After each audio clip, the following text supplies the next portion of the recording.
Hey everybody, and welcome to my review of Stanley Kubrick's 1971 very controversial film, A Clockwork Orange. So this film was again directed and written solely by Stanley Kubrick. He received the only written credit for it. It was adapted from the novel by Anthony Burgess, and the novel itself was pretty controversial, and that's partially probably why Kubrick was interested in tackling it. He was always attracted to things that stirred emotion and got people thinking, and this is without exception. The film, it's one of the most powerful examples of what film can do, I think, that I've ever seen. And it left it left an impression on me right when I was done watching it. I was like, oh my gosh. This is the power of film, which I saw this when I was just finishing up high school, so I would have been like just at the right age to probably see this movie because it's very violent, very graphic, but it sends a strong message. So the film's, just to go over the basic plot, the film centers around, it takes place in futuristic Britain. It's not really given a specific year, just sometime in the future. And it centers around a young kind of teenager, I guess. He'd probably like upper teens. His name is Alexander Delarge, and he has this gang of kids that they kind of roam the streets, and they get into trouble. There's really not a lot of a police presence. You can tell that they're kind of they like to cause chaos, and they really don't have anything else to do with their lives. They don't go to school. They just break into people's houses. They steal what they want. They rape women. They just kill people. It's a crazy, crazy time. So the film centers on this main character who's the leader of this group. They call themselves Droogs, and he's the leader of their group. And they get in fights with other groups. So there's a lot of infighting going on, kind of like gang warfare. It's very much like a gang, essentially. And he eventually, though, it breaks into a house, and he accidentally kills a woman. Well, he was attacking her, but he accidentally kills her, and then he gets sent to jail. And from there, we follow him through the punishment system at the time, which is like it's a jail, and they're trying to think of new ways to reform people. And one of the ways that they are trying to reform people is through this technique called the Ludovico technique. And what they do is it's like it's a technique where they try to create an aversion to something, like an aversion to violence. So in order to do that, they have to associate violence with like getting sick, the person getting sick. So they force him to watch these horrific images while at the same time drugging him to make him sick.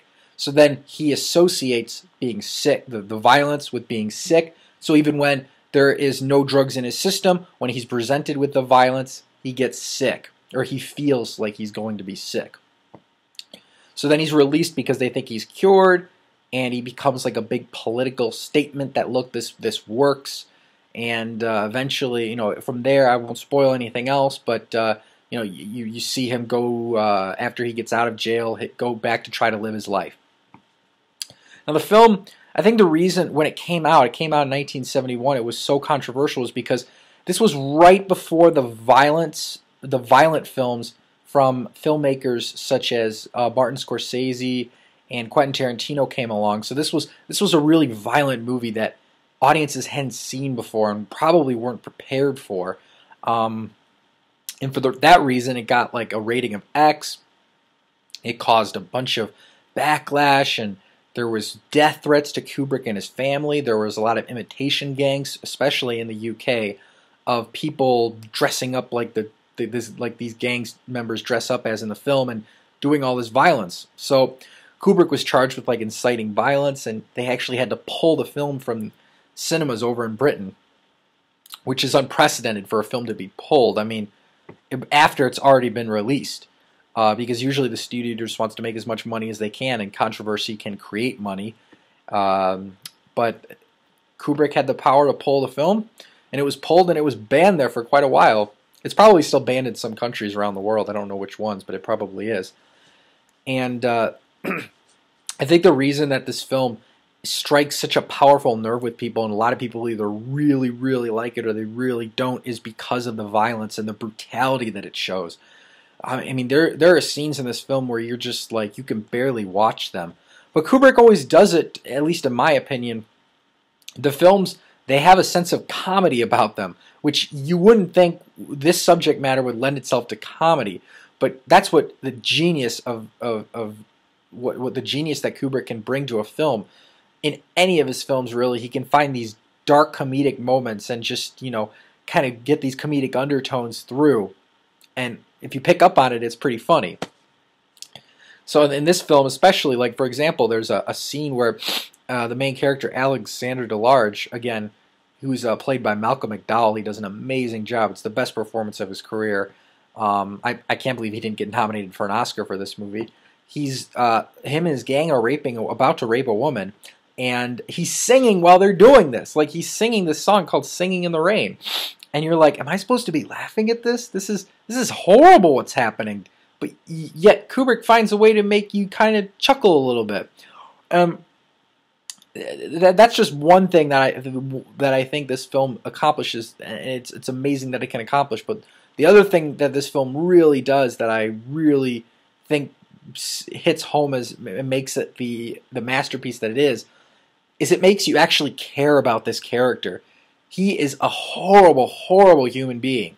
He, you know, like I mentioned, he steals, he rapes, he has no regard for society. He's essentially a lot like the Joker in Batman in that all he does is aim to cause chaos. In fact, Christopher Nolan and Heath Ledger heavily used this character as an influence on the Joker and what he represents. Because all this character represents is just chaos and just like a complete disregard for any societal norms. He's a psychopath through and through, pretty much. And yet, Kubrick makes you feel sorry for this guy after he goes through this treatment, this aversion therapy technique that he does. You feel sorry for him.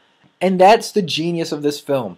And I've said it time and again. When a film can take a despicable character like this, or any film, there's many, but when a film can take a despicable character like this and actually make you feel sorry for him, that's the great trick. Kubrick's great, you know, he's kind of, he's essentially, it's like a magic trick. He's deceiving the audience into thinking, oh wait, you hate this guy, but actually you want to root for this guy because of this. So you root for him, and that's the crazy thing about this movie.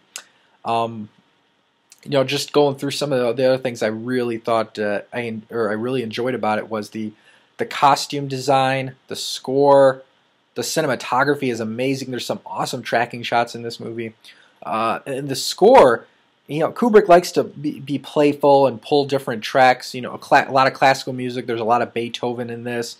There's some tracks that are even sped up and slowed down. There's one scene where Alex has two women in his house, and he's undressing them, but it's sped up really quickly, and the music is also sped up really quickly. It's the William Tell overture, and it's just so funny to watch that, because you know no other director really could get away with doing that, except maybe like the Wes Anderson or some other kind of weird auteur that is kind of kooky. But Kubrick, he's playing with the audience when he's doing this, and it's really interesting. And the other thing that I really appreciated about this movie was that it cemented Kubrick as like a filmmaker who's not afraid to take a risk. So many filmmakers today and so many studios today, they don't want to take a risk because they just want to see if they can make the most amount of money. And how do you do that? You apply to the lowest common denominator, and you make a movie for everybody. The only problem with that is when you make a movie for everybody, you're inherently making a film for nobody. I think Kubrick understood this best and realized he could only make films for himself, and if people enjoyed them, then that was like icing on the cake. And this film, I mean, it's the reason it's lasted this long and why it's studied in psychology classes and lots of film study classes is because of its lasting impact and what it says about society and what it says about people.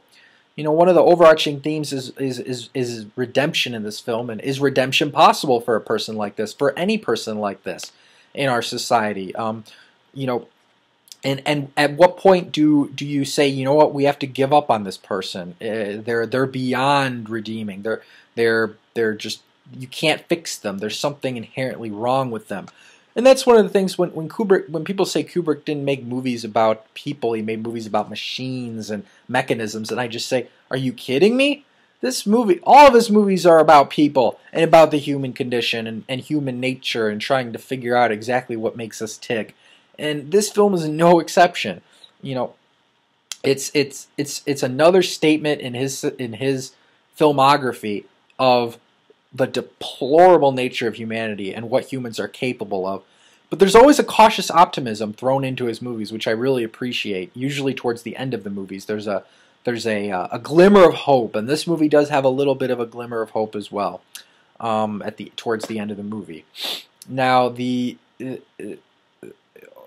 reason that I think this film is going to go down in history and already pretty much has, is like one of his best movies, is just because it took everything that he was really good at in terms of getting the musical score right, getting the production design right, the cinematography right.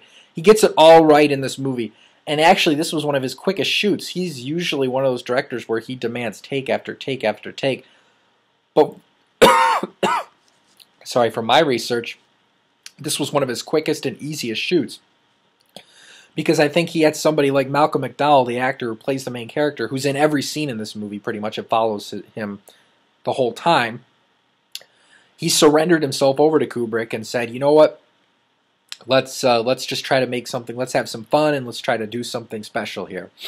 And a lot of actors would like to fight with him about things. And Malcolm McDowell was like, you know what? I'm at your hands. He was a younger guy at the time. He wasn't a big movie star like Kubrick had in a few of his later films, like Jack Nicholson and Tom Cruise and Nicole Kidman and so on and so forth. So I think him just being able to surrender himself over to Kubrick and just say, let's go on this journey together. I think that's what made this shoot one of his easier ones. So overall, I can't say enough about this movie. I would rank it with as his best movie, if not maybe his second best movie. It's up there. I still say Barry Lyndon is a little bit better than this movie in that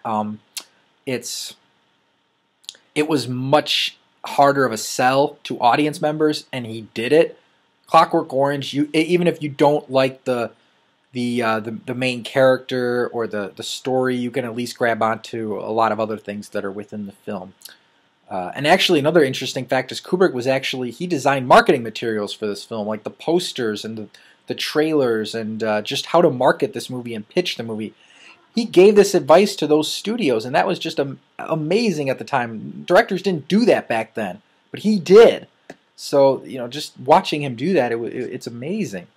So overall, like I said, I can't say enough about this movie. If you haven't seen it yet, you have to see it because it's a defining moment in film history. It's a watershed moment without a doubt in terms of the violence that it was able to portray in a film, and it opened the door for a lot of other filmmakers to explore that violence. Now, I'm not condoning the violence. I think it's deplorable what the main character does in this movie. But it's just interesting to look at in terms of society and how this relates to people and who we are and where we're going. Because it is set in the future. It's a dystopian movie without a doubt. So I'll leave your comments below what you think about this movie. Agree or disagree in that it's one of his best movies. Or maybe you don't really like this movie. I actually know a lot of people that don't care for this movie, specifically because the violence is very off-putting. And if you can't get by that, that is usually the line in the sand for some people in this movie. So next, I'm not sure what movie I'm going to review next. Probably be Lolita, maybe from Stanley Kubrick. That's another film I wanted to talk about, but it might be from a different director. I'm not sure yet. Thanks for listening.